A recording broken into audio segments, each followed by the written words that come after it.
কবিতা হঠাৎ দেখা, কলমে শ্রীমতী দীপালি ভট্টাচার্য, কণ্ঠে প্রণতি। শিরোনাম দেখে ভাবছ নাকি রবি ঠাকুরের কবিতা ওড়াচ্ছি? না গো, তা না। এ যে একান্তই আমার কথা। হঠাৎ দেখা তার সাথে, ভলভো বাসে, শান্তিনিকেতনের পথে। কালো চুলে পাক এসেছে তার, কালো ফ্রেমের চশমা দিয়েছে অচেনা গাম্ভীর্য। অফ হোয়াইট জহর কোটে মানিয়েছে চমৎকার। বুক পকেটে রাখা সোনালি কলম, আমারই দেওয়া সেই উপহার নাকি? এখনো আছে হৃদয়ের পাশটিতে। একটু দূরে সে ছিল বসে, আমাকে দেখছে বারংবার। পাশের জন উঠে গেলে পায়ে পায়ে এগিয়ে বসলাম তার পাশটিতে।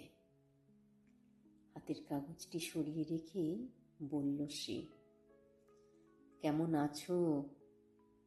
ওষুধ খাও তো ঠিক মতো? অবদমিত অভিমান এতদিন পর সত্যি কি মুখর হবে? ঝড় উঠবে কি মনের গহীনে?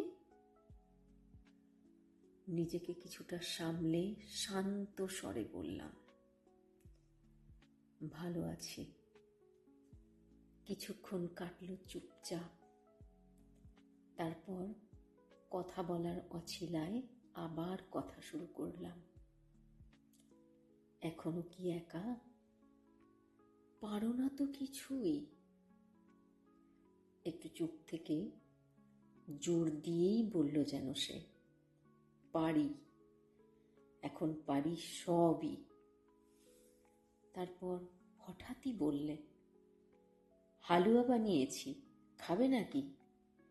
তুমি তো ভালোবাসো। কিছুই ভুলিনি যে। তুলে নিলাম একটু। মনে মনে ভাবলাম, বানিয়েছে বেশ। আমার রাঙা সেথির দিকে তাকিয়ে এবার মৃদু হেসে সে বললে, নিশ্চয় তিনি আমার মতো অগোছালো নন, খুব যত্ন করেন তোমায়। সুখী তো? সংক্ষেপে বললাম, হ্যাঁ। এখন যে মানিয়ে নিতে শিখেছি অনেকখানি, সেই কথাটা আর বলা হলো না। আমাকে নেমে যেতে হবে সামনেই। ঘর বাঁধলে না কেন ফের? প্রশ্ন করলাম। মৃদু হেসে সে বলল, আবারও যদি ভেঙে যায় সে ঘর, যদি ধরে না রাখতে পারি তাকে,